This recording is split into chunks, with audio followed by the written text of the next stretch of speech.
흑전차에 대해서 이제 시작을 하겠습니다. 안화 전통 흑차입니다. 흑전차는 이제 중국 호남성 안화에서 생산되는 대표적인 흑차로 우리가 이제 흑모차를 원료로 해서 벽돌 모양으로 압축한 것이 흑전차입니다. 여기 이제 제가 그림을 하나 만들어 놨는데 검은색의 색택을 가지고 있고 윤기가 흐르는 게 특징입니다.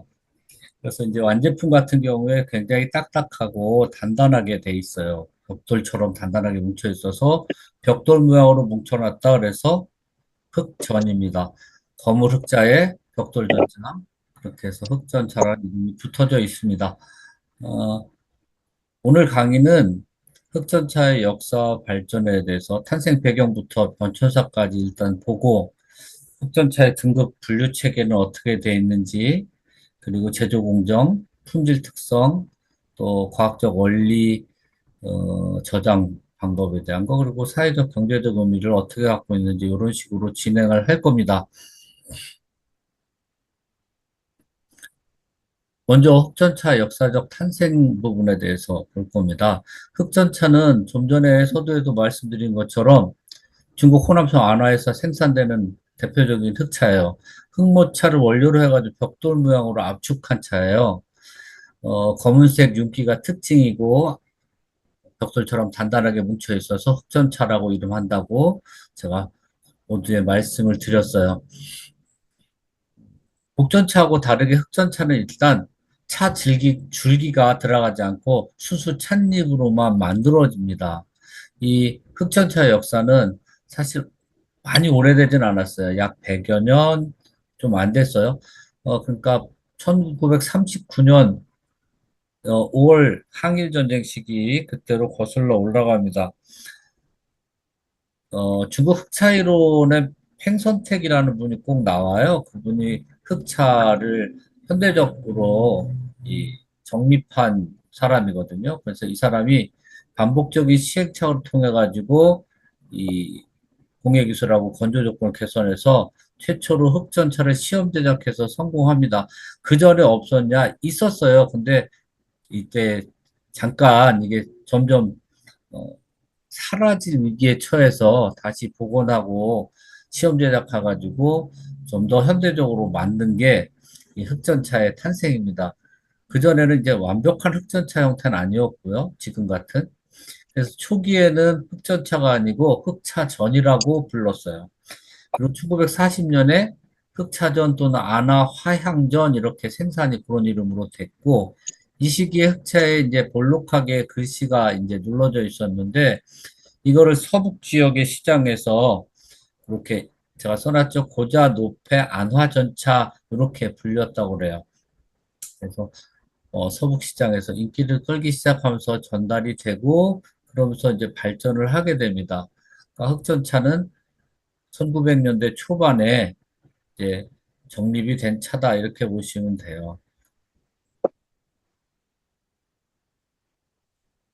흑전차 명칭의 변천이 어떻게 돼 있냐면 요거 하기 전에 제가 이제 지지난 시간에 복전차를 했어요. 어, 그리고 그전엔 흑차 전체적인 거에 대해서 했고 전차가 지금 일단 이 벽돌 모양의 전차가 우리가 세 가지가 안화학차에 있습니다. 복전차, 흑전차, 그리고 화전차 이렇게 있어서 그 전차의 두 번째인 흑전차를 지금 보고 있는 겁니다. 흑전차 명칭이 이제 변천이 되는데 1939년에 만들어지면서 1939년에서 40년에 흑차전 또는 안화 화향전 이름으로 생산됐고 볼록한 글씨가 눌려져 있었다 그랬죠. 그로부터 2년이 지나서 1942년 되면 전차라는 그런 상호를 사용하지 않고 무호 전차 이렇게 불렸어요. 전차 상호가 사용이 안 돼서 무호입니다. 없을 문자에 호명할 때 부를 호자예요. 그래서 뭐 이름이 불리지 않는 전차 그래서 무호 전차로 불렸고 1947년이 되면서 볼록한 양문이 다시 복원됐어요. 상호가. 그래서 흑전차 바탕에 음문을 음각으로 오목하게 새기고 양각이 나타나고 그래서 양각 음각을 대비시켜서 만들기 시작했고 그리고 나서 이제 현재까지 음, 대표적으로 저희 고마이계 흑차에는 이 글씨가 없는데 일반적으로 안화지방에서 나오는 흑전차에는 호남성 전차 창 호남성 전차 창 압제 이렇게 되어 있습니다. 이게 전차 만드는 곳에서 압 눌러서 만들었다 이 소리죠. 호남성 전차 창 압제 이렇게 돼 있거나 또는 중국 차업공사 압제 이렇게 써 있었어요. 그래서 이 여덟 글자가 사기에 따라서 여덟 글자에 따라서 팔자전 이렇게도 불리고 팔자차전 이렇게도 불립니다. 근데 이거는 공식 명칭은 아니고요. 공식 명칭은 여기 써놓은 대로 흑전차예요. 근데 이제 편의상 여덟 글자 있으니까 여덟 글자짜리 차 이렇게 해서 팔자전 뭐 이런 식으로 붙였던 겁니다. 자, 흑전차 등급 분류가 있어요. 흑전차 등급을 하기 전에 이제 모든 제품 등급을 나누지 않습니까?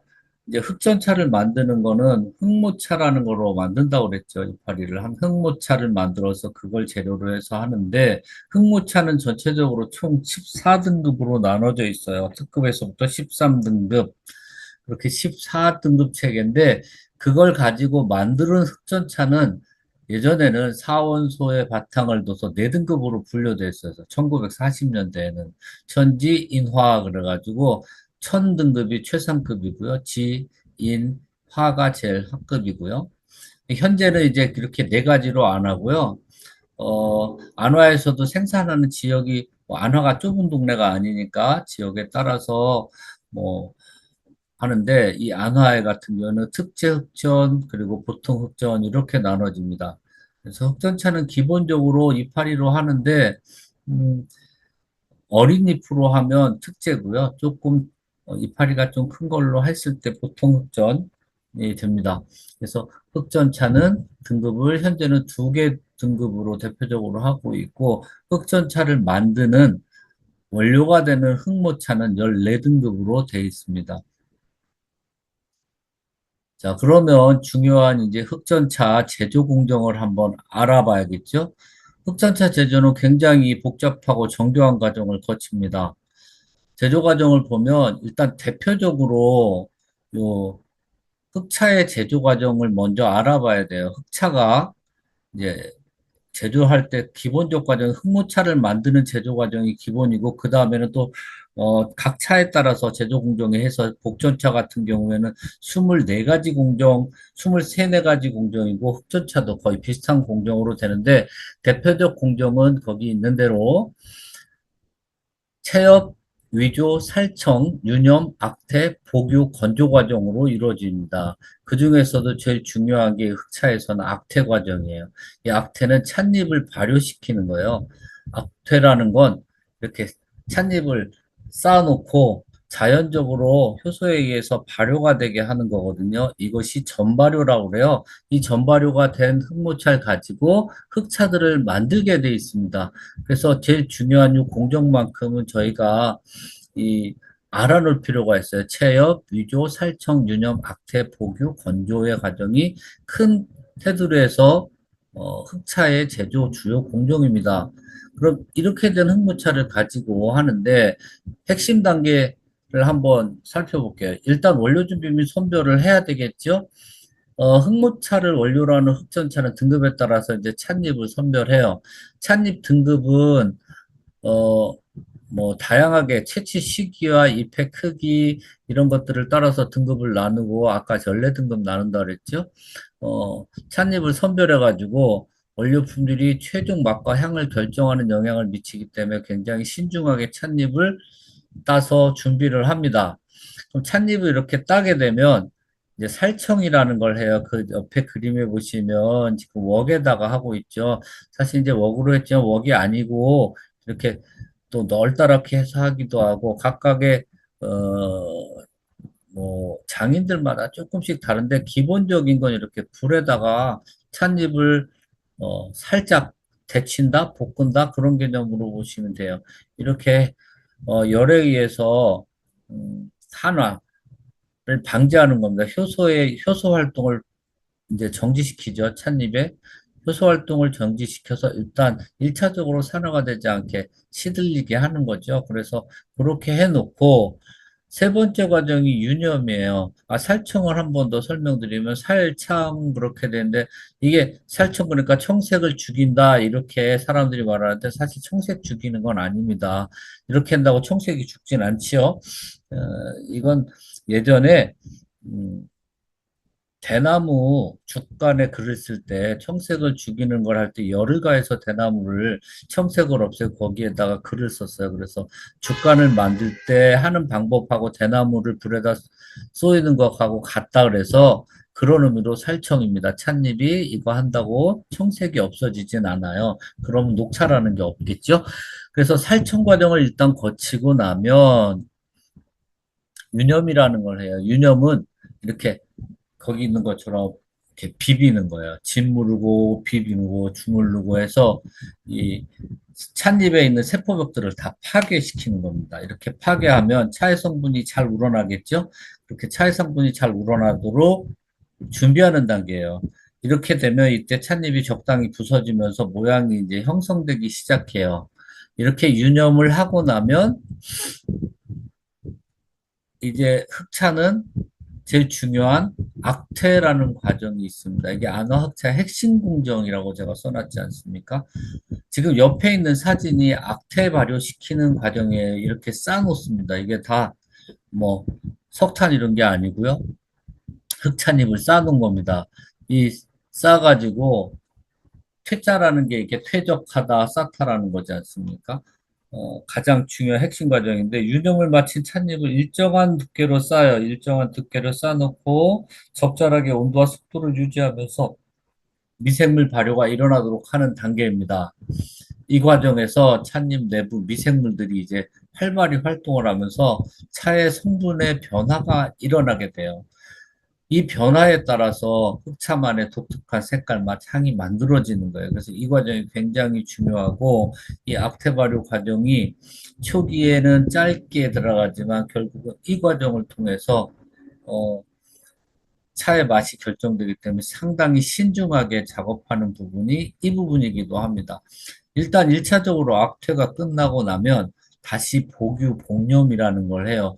아까 유념이나 같은 행동이에요.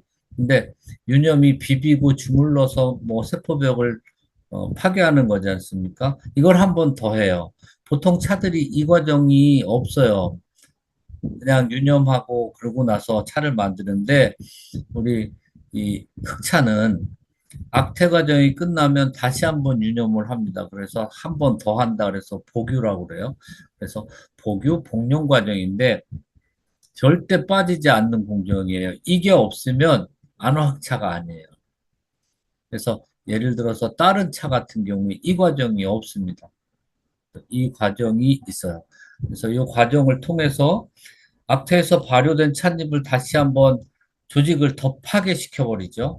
그러면 어떻게 될까요? 파괴된 조직에서 또 다른 성분들이 예, 아니 다른 성분이하고 나온 성분들이 찻잎 전체에 균등하게 막 섞이겠죠. 그러면서 다시 후발효를 할 수 있는 준비를 맞추게 되는 거예요. 그래서 이 복유 개념이 굉장히 중요합니다. 복유를 마치고 나면 이제 여섯 번째 단계에 무엇을 하느냐? 압제 및 성형을 하는 거예요. 그래서 복유된 차를 이제 한번 증기로 쪄요. 쪄가지고 틀에다 놓습니다. 살짝 모양 만들어가지고 건조시킨 다음에 틀에 넣고 단단하게 압축을 해요. 이 과정에서 이제 벽돌 모양의 형태가 나타납니다. 거기 옆에 있는 게 고마 1824 그래가지고 그 리미티드 에디션인 흑전차예요. 굉장히 윤기가 자루를 흐르지 않습니까? 이게 그냥 웬만해서는 안 깨집니다. 그래서 이거 해결하는 것도 조금은 힘들긴 한데 흑전차를 좋아하시는 분들은 흑전차만 또 마셔요. 그래서 이 흑전차 지금 요 고마 1824입니다. 이렇게 압제 성형하고 나면 마지막 단계로 건조 숙성을 합니다. 이 건조 과정을 거쳐서 수분 함량이 조절되고 장기간 보관할 수 있도록 처리가 되는데 이 과정이 완료된 흑전차는 보관과 유통 과정 소비자에게 전달되는데 요 건조 숙성하는 요 건조 숙성실은 아무도 못 들어가요. 복전차도 그렇고 흑전차도 그렇고 그 앞에 압재 성형하는 것까지는 저희가 생산 공정에 가면 볼 수가 있거든요. 근데 건조 숙성하는 이 요 방은 안 들여보냅니다. 여기는 장인들만 들어가요. 그래서 다 메모하고 들어가는 비밀의 장소입니다. 거기서 건조 숙성이 되고 나서 소비자에게 옵니다. 이렇게 해서 지금 흑전차 만드는 핵심 제조 단계를 봤어요. 사실 건조 숙성하는 이 과정에서도 몇 가지가 더 들어가 있고 압제 성형할 때도 여기 제가 간단하게 그냥 증기로 쪄서 모양 만들고 압축해요 그랬는데 여기도 단계가 더 있습니다. 그래서 건조 숙성에도 단계가 더 있고 근데 그게 크게 포괄적으로는 요 단계이기 때문에 우리가 뭐 거기까지 자세히 알 필요는 없지 않습니까? 그래서 7단계에 대해서만 제가 말씀을 드렸습니다. 그러면 이렇게 만들어진 흑전차는 품질 특성이 어떠냐? 어, 앞에 제가 요 앞으로 다시 가면 앞에 저희 실물 흑전차는 이렇게 생겼고요. 제가 AI로 그림을 이제 이미지를 만든 거를 이렇게 좀 성글게 보이게 했어요. 왜냐하면 이파리가 이렇게 2%만 됐다는 거 보여주려고 요거는 저게 줄기가 안 들어가 있는 이파리 상태로만 있습니다. 복전차는 여기에 줄기가 막 들어가 있어요. 외관적 특징은 흑전차는 찻잎이 실하고 이렇게 보면 어 미꾸라지 모양으로 똘똘똘똘똘똘 말려 있습니다. 이렇게 이 흑전차가 퍼지고 나면 딱딱한 벽돌 모양일 때는 그걸 못 느끼는데 이렇게 우리고 나면 보면 이런 식으로 좀 말려 있어요. 굽어서 접혀 있고 색깔이 까맣고 윤기가 흐릅니다. 좀 전에 그 앞쪽에서 봤죠. 윤기가 흐르고요. 표면이 아주 매끄러워요. 그래서 어, 외관이 굉장히 아름답습니다. 그래서 이걸로 특별한 이렇게 조형물들을 만들어서 특별 상품으로 만들기도 해요. 저희 사무실 6층에 차실에 있는 거 혹시 보신 분들은 아실 거예요. 그렇게 뭐 특별하게 만들기도 하고요. 그리고 이제 향과 맛에 대한 향미적 특성은 어떠냐면 굉장히 부드럽고 순수하고 은은한 솔향이 납니다. 이 솔향이 특징이에요. 그리고 이제 오래오래 저장할수록 더 깊은 향이 배이게 돼요. 그래서 깊이가 있는 그런 향을 내게 되고 맛은 굉장히 부드럽고 순해요. 그런데 복전차보다 진한 느낌을 받습니다. 신차에 같은 경우 약간 떫은 맛도 조금 나는데 조화롭게 나요. 그래서 첫 맛은 부드럽게 다가오고 뒷맛은 이렇게 회감이 돌아서 깊은 여운이 남는 그런 향미적 특성을 갖고 있습니다. 또 차를 우리고 나서 차우림의 특성은 어떠냐면 등황색, 적황색 그렇게 약간 어두운 색조를 떼요. 복전차는 약간 황금색에 가까운 등색 그래서 우리가 뭐 호박색 그렇게 말하는데 이 흑전차는 약간 붉은빛이 도는 그런 색조를 띠고요. 우러난 이 잎색은 황갈색 또는 암갈색 그래서 짙은 색을 띱니다. 여러 번 우려도 비슷한 형태를 그대로 찻잎이 어, 유지하고 있는 게 이 흑전차의 품질 특성이에요. 흑전차가 가지고 있는 과학적 원리는 뭐냐 하면 후발효예요. 후발효라는 독특한 과정인데 전차들 이 안화학차의 특징은 후발효가 전체적으로 다 특징입니다. 다른 차들이 그러니까 6대 차류의 다른 차들이 주로 자체 효소에서 발효를 딱 거쳐요. 홍차는 완전 발효라서 멈추고요. 사실은 이제 녹차나 백차, 황차 같은 경우에 정확하게 한번 이제 효소에 의한 발효가 아니고 산화 발효예요. 산화고. 아무튼 그런 거를 거치는데 흑차나 악태라는 발효 과정을 통해서 효모군이 이제 형성이 되고 그것이 지속적으로 후발효 진행을 한다라는 거예요. 그게 굉장히 차별화되는 과학적 원리입니다. 이 제가 왜 과학과 그런 침대도 과학인데 여긴 더하다는 거죠. 후발효 과정에서 미생물들이 서서히 차의 성분을 변화를 시키게 됩니다. 그래서 흑차물의 독특한 맛과 향이 형성이 되고, 그리고 우리 인체에 건강한 성분들이, 건강을 위한 성분들이 만들어져요. 어, 제가 늘 이렇게 비유하는 게 와인이나 치주가 발효를 통해서 깊은 맛을 얻는다 그랬어요.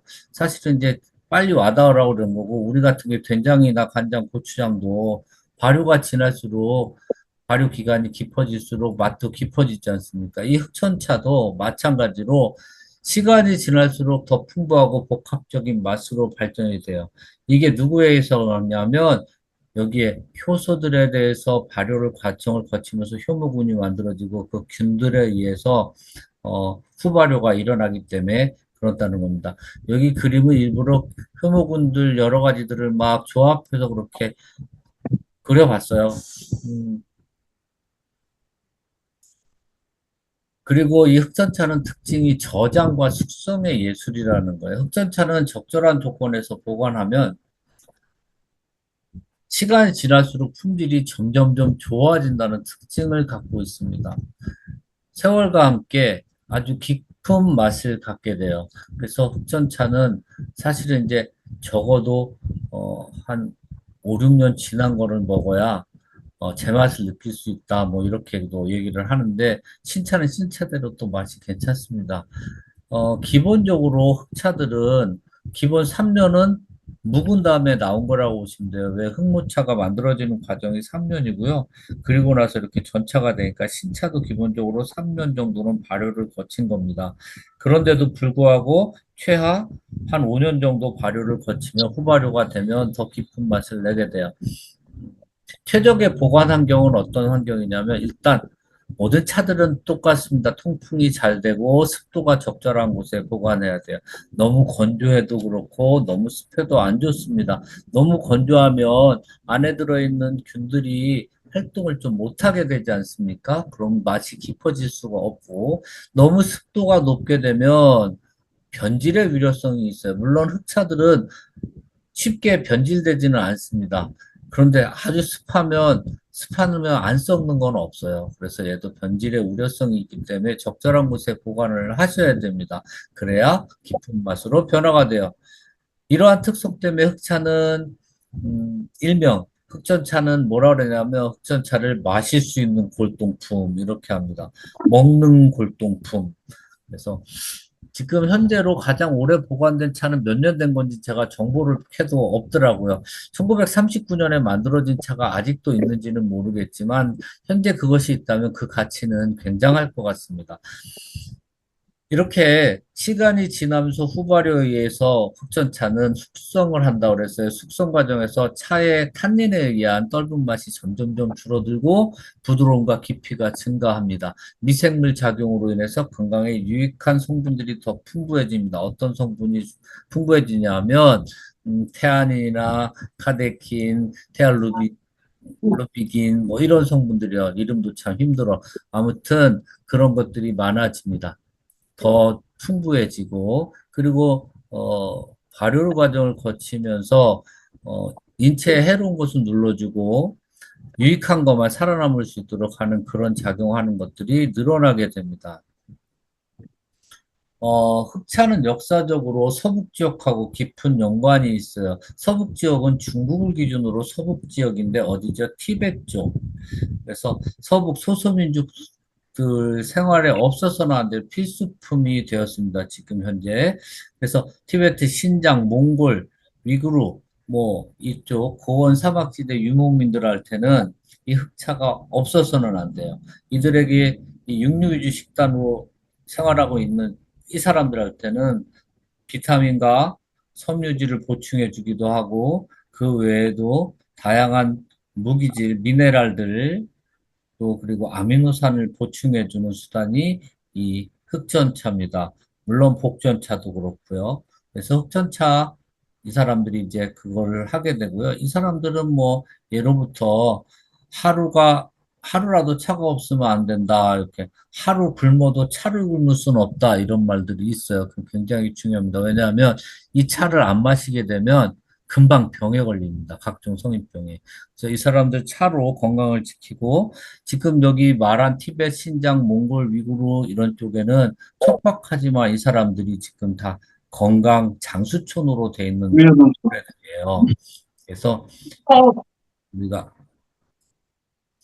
중요성이 크고요. 사실 이 사람들한테 얘가 갈 수 있는 건 압제해가지고 압축된 형태고 운반과 보관이 그래서 용이해요. 그래서 유목 생활에 최적화된 차이기 때문에 이 사람들이 이 차를 선호할 수밖에 없습니다. 특히 이 서북 지역 사람들은 이 흑차를 거기에 있는 그림처럼 버터하고 소금을 좀 넣어가지고 그렇게 끓여서 먹습니다. 버터하고 소금 넣는 이런 방식을 수유차, 그래요. 수유차를 만들어서 먹습니다. 몽골 사람들 같은 경우에 우유하고 끓여 같이 끓이죠. 그걸 수태차 그렇게 말을 해요. 그래서 흑차의 진한 맛에 잘 어울리게끔 해서 마십니다. 어, 흑전차는 참화고도하고도 연관이 있어요. 역사적으로 그 유명한 참화고도를 통해 운반이 됐습니다. 참화고도라는 게 뭐냐 하면 역사적으로 수천 년 된 무역로인데 차를 가지고 가서 말로 바꿔오는 그 길. 그래서 이 길은 중국 남서부 쪽 안화 같은 경우에 어, 안화에서부터 출발을 해가지고 티베트, 네팔, 인도까지는 고대 무역로입니다. 그래서 이 길을 따라서 흑전차가 말과 교환되는 역할을 했죠. 그래서 그 과정이 안화에서 차를 생산하면 차마고도로 운송해서 티베트에서 말로 바꿔서 다시 중국으로 돌아오는 이런 형태의 무역이 있었고 그 무역의 중심에 또 흑전차가 있다는 거죠. 음, 이제 흑전차의 건강 기능성을 좀 보겠습니다. 대표적인 건강 기능성만 했어요. 요건 대표적인 거 이거 외에도 다양한 기능성들을 가지고 있습니다. 근데 대표적 기능성이 흑차 같은 경우에 일단 콜레스테롤을 줄여줍니다. 후발효 과정에서 생성된 미생물 대사산물질들이 콜레스테롤을 조절해 주는데 도움을 줍니다. 거기 퍼센트는 개선 효과입니다. 콜레스테롤이 70% 정도 감소하는 효과를 볼 수 있다. 이렇게 돼 있어요. 요거는 무조건 막 쓴 게 아니고 연구 논문들에서 있는 공통적인 의견들을 조합한 겁니다. 그리고 소화 개선 효과가 있어요. 흡전차에 이제 포함된 프로바이오틱스 성분들이 있어요. 대표적인 건 복전차 같은 경우에는 금화균이 프로바이오틱스 역할을 하는 성분이기도 하지만 흑전차에도 금화균 못지않은 프로바이오틱스 성분이 있어요. 그래서 얘가 장내 미생물 균형을 개선하고 소화를 촉진해 줍니다. 그래서 소화 개선 효과는 65% 되고요. 항산화 효과 얘가 제일 커요. 발효 과정에서 생성된 다양한 폴리페놀들이 있어요. 카데킨 이런 하고 폴리페놀 성분이 강력한 항산화 작용을 해주게 됩니다. 그래서 이 활성산소를 이 활동을 80% 정도 이렇게 막아줍니다. 그래서 이렇게 흑전차에 있는 그 독특한 발효 과정에서 생성되는 다양한 생리 활성 물질들 때문에 건강차로 최근에 이제 많이 주목을 받고 있습니다. 복전차와 더불어서 전차가 세 종류 있다고 그랬지 않습니까? 복전차, 흑전차, 화전차. 그런데 가장 각광을 받는 게 복전차, 흑전차로 볼 수 있어요. 물론 화전차도 뭐 찾는 분들이 많이 있지만 그래도 이 두 가지가 전차 중에서는 조금 더 많이 찾고 있는 거예요. 이유는 후발효 과정에서 생성되는 미생물 대사 물질들이 다양한 건강상의 이점을 제공한다는 연구 결과들이 속속 발표되면서 관심이 높아지는 겁니다. 그래서 이 흑전차나 복전차의 성분들이 항암, 항염에 미치는 영향 또는 항산화 효과에 대한 것 이런 것들이 지금 논문으로 많이 나오고 있어요. 그래서 항염이나 항암도 사실은 항산화에 의해서 효과를 보는 걸로 논문들에는 나와 있습니다. 그래서 항산화가 굉장히 중요하죠. 프리 라디컬들이 활동을 못하게 막아줌으로써 세포의 파괴가 이루어지지 않게 돼 있고 정상세포로 또 복원이 되게 돼 있어서 건강한 삶을 유지할 수 있도록 해주는 겁니다. 근데 이 성분들이 흑전차에 굉장히 많이 들어있다는 거죠. 그래서 일부러 항산화 뭐 제제라는 것들을 드실 필요 없이 자연적으로 흑전차를 마심으로 섭취할 수 있습니다. 그리고 이제 현재 같은 경우에 이 국제시장으로 확산력이 굉장히 커지고 있어요. 그래서 이 70년 이상 이제 지속적으로 얘가 지금 생산되어 온 차지 않습니까? 사실 70년 이상 이렇게 되는데 아까 1930년대니까 사실은 70년이 아니고 이제 100년에 가까워지는데 본격적으로 국제시장에 얼굴을 내밀면서 소비된 거로 보면 본격적으로 생산된 거로 보면 70년 정도 되는 거고요. 이제 중국을 넘어서 세계 각국으로 퍼지고 있어요. 이게 왜 그러냐면 발효차에 대한 관심이 높아지면서 지금 현재 유럽 북미 쪽에서 연구가 활발히 이루어지고 있고 동남아 시장도 굉장히 팽창하고 있다고 합니다. 연구 논문은 주로 미국 쪽에서 많이 나오는 걸로 보이더라고요. 어, 이런 현상은 전통적인 지역 특산품이 이제 건강 트렌드하고 만나면서 새로운 가치 창출을 하는 좋은 사례이기도 하고요. 이 흑전차가 이제 단순한 지역 특산품이 아니고 글로벌 차 시장에서 중요한 위치를 차지하고 있고 어, 매출 규모가 점점 늘어나고 있습니다. 전체 흑차 시장의 지금 매출 총액이 보이차 시장을 한참 앞섰습니다. 그래서 한동안 보이차가 굉장히 많은 시장을 확보하고 있었는데 현재 차 시장의 주류 제품으로 보면 녹차, 홍차 그리고 나면 흑차로 볼 수 있는 것 같아요. 그리고 나서 우롱차가 나오고 있고 보이차 있고 지금 현재 급속하게 또 퍼지고 있는 거는 말차 같은 경우가 급속하게 퍼지고 있어요. 근데 말차 같은 경우에는 뭐 건강 효능에 대한 관심도 있지만 유명 연예인이 말차를 마시는 것들이 이렇게 노출이 되면서 어, 굉장히 퍼져나가고 있는 겁니다. 블랙핑크 멤버가 먹는 게 이렇게 돼서 지금 미국에서는 말차가 아주 제일 핫하다고 하긴 해요. 근데 그에 못지않게 흑차, 복전차와 흑전차도 지금 시장 확산력이 굉장히 크고 있습니다. 그러면 이 흑전차를 어떻게 먹는 게 좋으냐? 현대적인 방법에서 어떻게 먹는 게 좋으냐 하면 일단 전통적인 방식으로 먹는 게 가장 좋긴 합니다. 흑전차를 적당한 크기로 부숴가지고 전문 용어로는 해괴한다 그런데 해괴를 해서 절개 부숴서 차주전자에 이렇게 자사오나 차주전자 제가 자사오나 뭐 차주전자도 괜찮고 그런 전문 다구에다 넣고 끓는 물로 우려내는 거죠. 여러 번 우려내도 맛이 잘 유지되는 게 흑전차의 특징입니다. 제가 우려보니까 한 10번도 되더라고요. 근데 한 8번쯤 가면 굉장히 좀 약해지긴 해요. 그래서 전통적 방식으로 이렇게 우려 드실 수 있고, 그 다음에 홍차처럼 밀크티 형태로 서양 홍차 마시듯이 밀크티 형태로 우유와 함께 즐기는 방식을 쓸 수도 있어요. 그럼 흑전차의 진한 맛하고 우유의 부드러움이 조화를 이뤄서 굉장히 부드러운 맛을 만들게 되고요. 그리고 콜드블루 형태로 콜드블루는 그냥 냉침하는 거죠. 차가운 물에 장시간 우려내는 겁니다. 냉침을 해서. 그러면 여름에 시원하게 또 즐길 수 있어요. 냉침이 좀 시간이 오래 걸린다 싶으면 사실은 끓여서 식혀서 냉장고에 넣어서 드시는 것도 괜찮습니다. 냉침보다는 끓여서 넣으면 좀 더 진하고요. 콜드브루로 냉침을 하면 굉장히 부드러운 맛을 즐길 수 있습니다. 그럼 이 흑전차가 가지는 문화적 가치는 어떤 거냐 하면 얘가 사실 무형문화유산이지 않습니까? 안화 흑차 제조 기술은 중국의 중요한 무형문화재예요. 그래서 이 흑차를 만드는 기술은 국가기밀 2호입니다.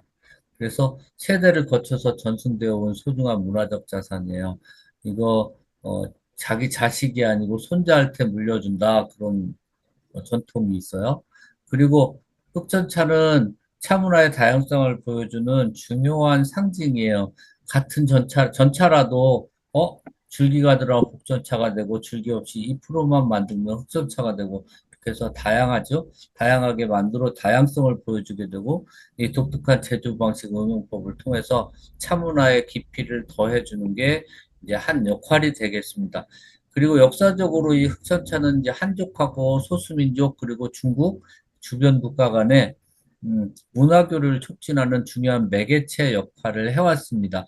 이 문화교류라는 게 단순하게 문화만 교류한 게 아니고 교역에 의해서 전체적인 시장, 경제를 이끄는 역할을 하기도 한 것이 흑전차예요.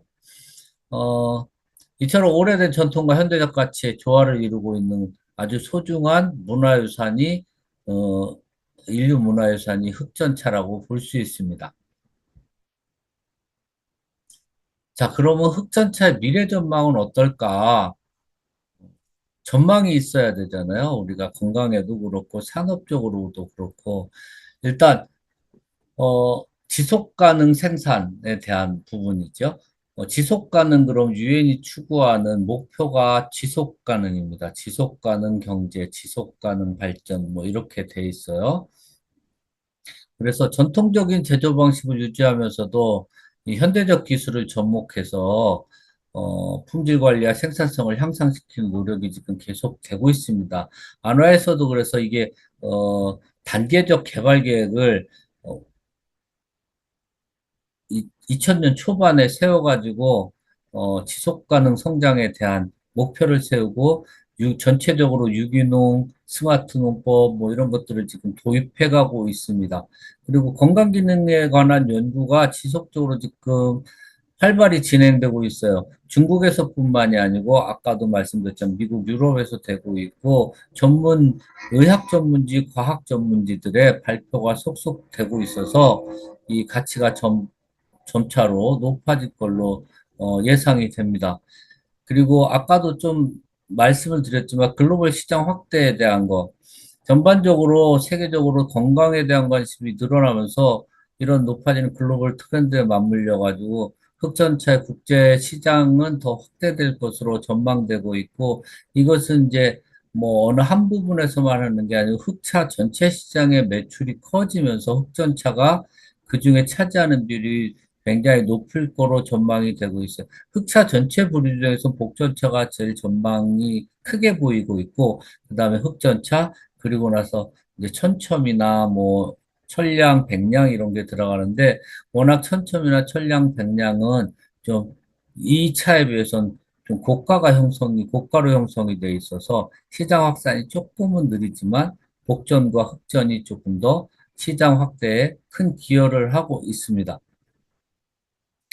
흑전차를 종합적으로 이제 마지막으로 정리를 하자면 안화학차의 대표 제품이고요. 오랜 전통과 현대적 가치가 조화를 이루면서 문화의 소중한 유산이다.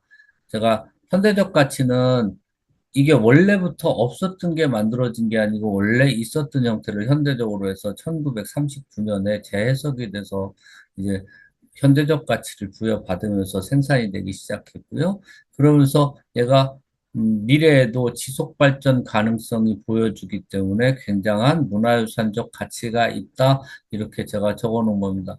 가장 중요한 건 인류의 지속 가능 성장에 맞춰가는 것이 지금 현재에서 가장 중요하거든요. 그 중요한 것에 흑전차가 한 부분을 살피고 있습니다. 역사적 가치로 거기 있죠. 70년 이상의 역사를 가진 그랬습니다. 요거는 현대화된 걸로 역사적 가치가 70년 이상이라는 거고요. 그 다음에 문화적 가치로는 이게 이제 중국에서 생산되고 주변국하고의 문화 교류 촉진 매개체가 됐다라는 거고요. 그 다음에 건강적 가치는 푸발효 과정에서 생산되는 다양한 건강 기능성들이 여기에 있기 때문에 건강적 가치가 충분히 살아있는 흑전차고요. 경제적 가치도 지금 글로벌 상품군으로 얘가 진입이 돼 있기 때문에 경제적 가치도 뚜렷하다. 뭐 이렇게 볼 수 있습니다. 오늘은 이렇게 해서 한 40여 분간 흑전차에 대해서 좀 빨리 진행을 했어요. 사실 하나 가지고 이렇게 40분 하기는 벅차긴 하지만 그래도 이렇게 진행을 했고 다음 시간에는 이제 다른 주제로 또 여러분을 만날까 합니다. 감사합니다.